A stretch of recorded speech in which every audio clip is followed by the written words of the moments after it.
Now, when we think of the greatest scene in movie history, you could think the baptism in The Godfather. Do you renounce Satan? I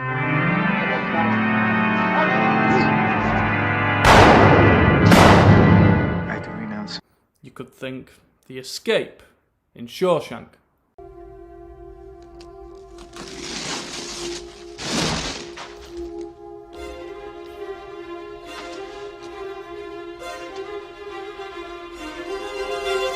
When Lecter meets Clarice for the first time.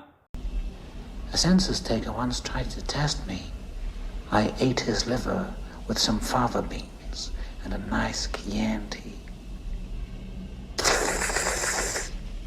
When Lecter meets Clarice for the second time. You still wake up sometimes, don't you? You wake up in the dark and hear the screaming of the lamb. When Lecter escapes.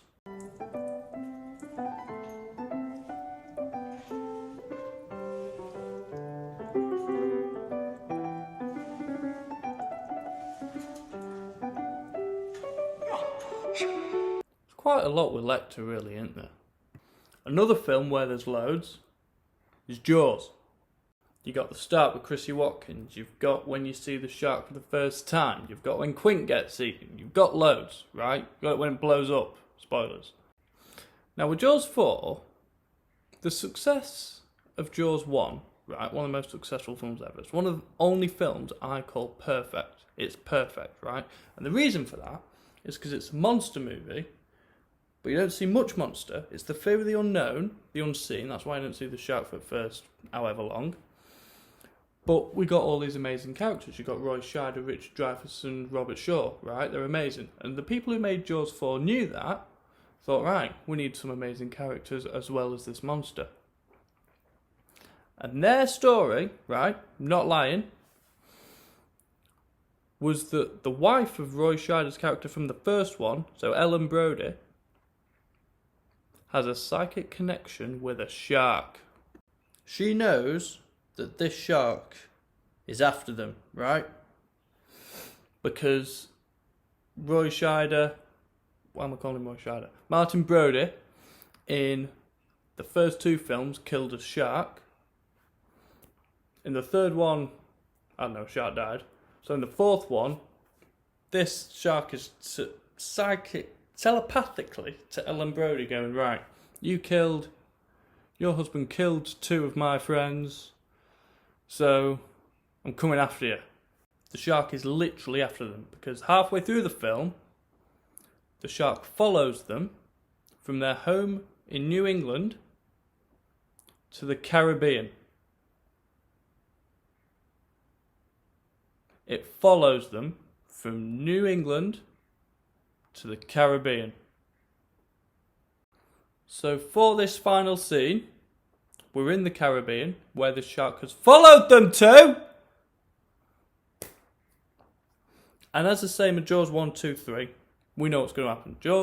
Jaws dies, shark dies, people survive, happily ever after, blah, blah, blah, blah, a load of bollocks, right? We know that's going to happen. That's what happens in Jaws. So Jaws 1 gets blown up. Jaws 2. What happened in Jaws 2? Oh, he had a scar. Shark got burnt and then bit on an electric wire. Jaws 3, can't even remember. Just that shot of the glass has just ruined that film for me. I'm sort of spoiling the whole canon here, aren't I? Anyway, Jaws 4, the big climax. The big climax is something that can't be described, right? Let's go through it. So they're all on this boat in the Caribbean, and they're waiting for the shark because they've got this electronic, I don't know, zapper thing that electrocutes it, and they want to get it inside the shark so that they can, I don't know, electrocute it. So they're stood there waiting for it.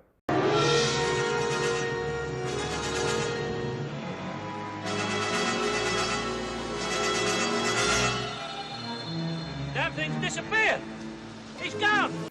Oh yeah, Michael Caine's in this film. Sir Michael Caine.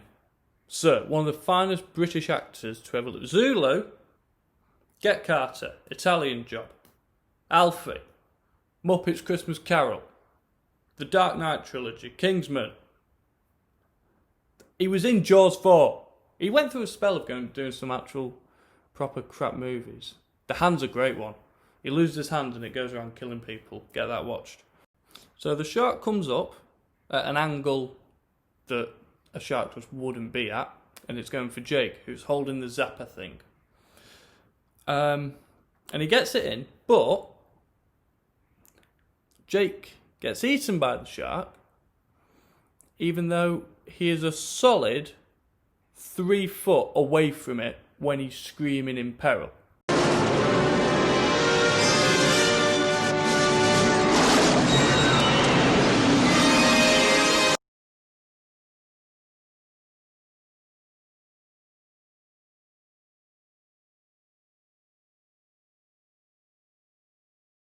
Then Ellen Brody, the Brody family, and everyone's sort of silent screaming, going,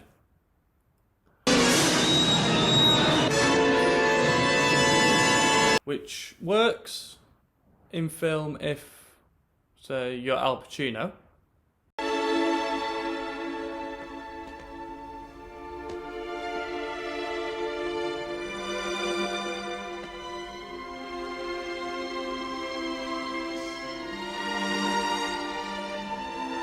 But not when you're making Jaws 4. Jaws the Revenge, it's called, technically.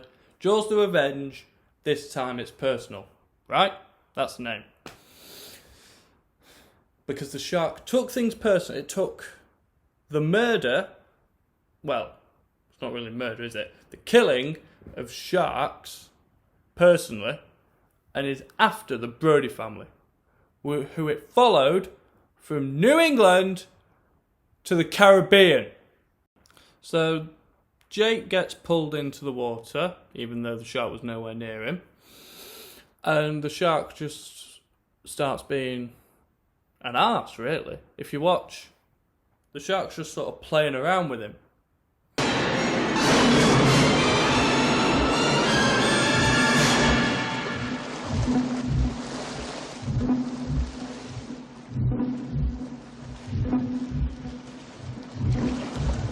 And then, what's he bloody called? Martin and Ellen's son. He doesn't deserve to be recognised. He's awful in this film, as is everyone, to be fair. But he calls out for Jake in the most... Decide for yourself. I don't know the word.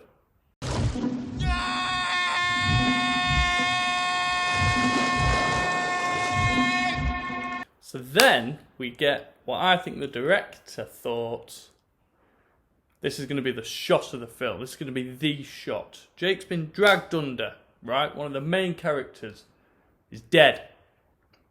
Right at the end scene. And we're going to get that shot of the shark dragging him under from below. And it's just going to be incredible. It's not Jake. It's clearly not Jake. I'm pretty sure it's a different ethnicity to Jake, the stunt bloke. And if you look at it, you can see the stick that they're holding. Not the stick that Jake was using to ram the zapper thing into the shark's mouth, but the stick that they're holding the shark up in. You can see it clearly.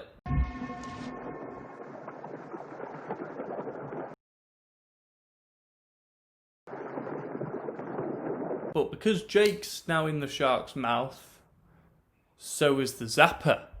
So I think it's Michael Brody, the guy's name. Yeah, it is. It's Michael Brody. He starts zapping it.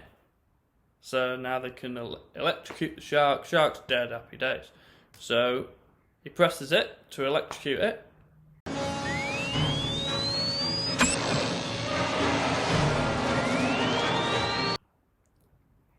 Did that shark just... No.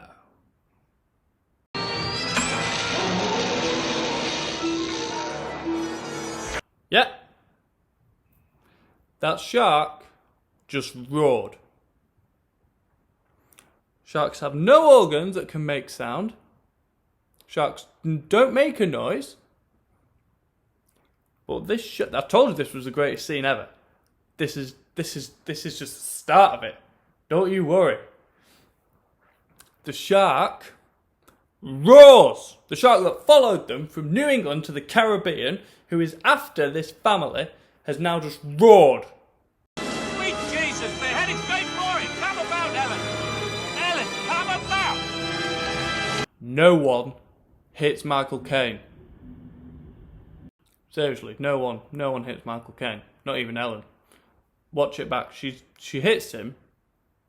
This is just a little. It's probably me being nitpicky, but just watch the way she hits him.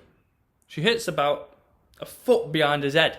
Ellen, come about. Now this is about 5 or 10 seconds where it just comes at you at a million miles an hour, and this is why it's the best film ever. The shark's about a solid 50 feet away, right? And then a second later, in the next shot, it's about 5 foot away. Enough distance for Ellen to turn the ship around and ram it, right? Stab it, bleed to death. Blech. End of film. Forget the electrocuting thing. And for some weird reason, Ellen's having flashbacks to Roy Scheider's character in the first Jaws film, 13 years before. So Martin Brody, that scene where the ship's going down and he's shooting the shark in the first film, she's having flashbacks to that. She wasn't there. It was only him there. She was on land with the kids, with Michael, right? She did not see that, and she's having flashbacks to it. This is the same woman who has a psychic connection with a shark. No! Smile, you son of a bitch! So then she rams it, and you're thinking, right, it's going to bleed to death, sink, that. No. What happens when you ram a shark with a ship? With a pointed. What happens when you stab a shark? It explodes. Smile, you son of a bitch!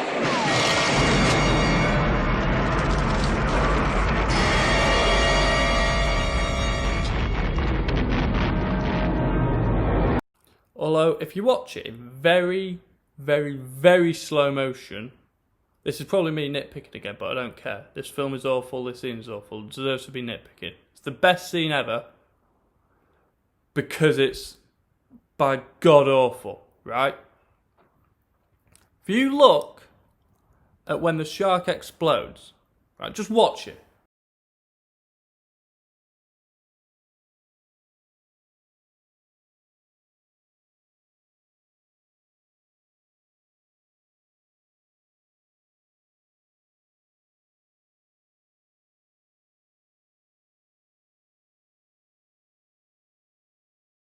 That is clearly a stick that they found in a local park. Just sellotaped probably to this toy ship that they poked this. That looked like a dead fish or something. I don't know what the hell that thing was, that little thing they used in production. And then they exploded that and just replayed it a load of times to make it look like one big explosion. It's a shot. It got stabbed. Shouldn't explode in the first place. And then they all fall off the ship, and then you see this shot.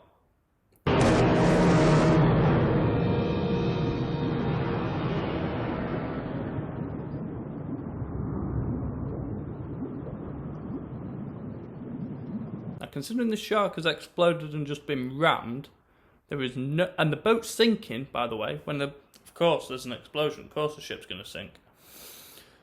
You see the shot, there is no boat anywhere near the shark, and do you know why? Because there was no boat anywhere near the shark, because that is the same shot as the first film, with the shark sinking into the ocean. From the same shot from Jaws. Steven Spielberg's epic blockbuster monster movie.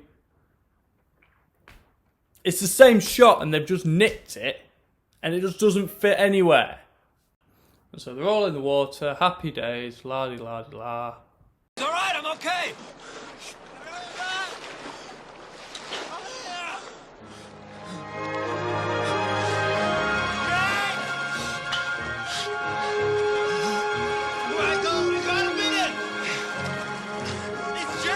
How the hell is Jake alive? How? He got dragged under by a shark. ripped. I know he was nowhere near the shark when it bit him, but he still got dragged under by it somehow. Deep in the shark's mouth he was, bleeding everywhere. There's no way he's alive. Right? Call him bollocks on that. Then Michael Caine puts his arm around Ellen. You can do so much better, Michael. You're a multi-Oscar winning actor. You can do better than her. So that's the greatest scene in cinema history.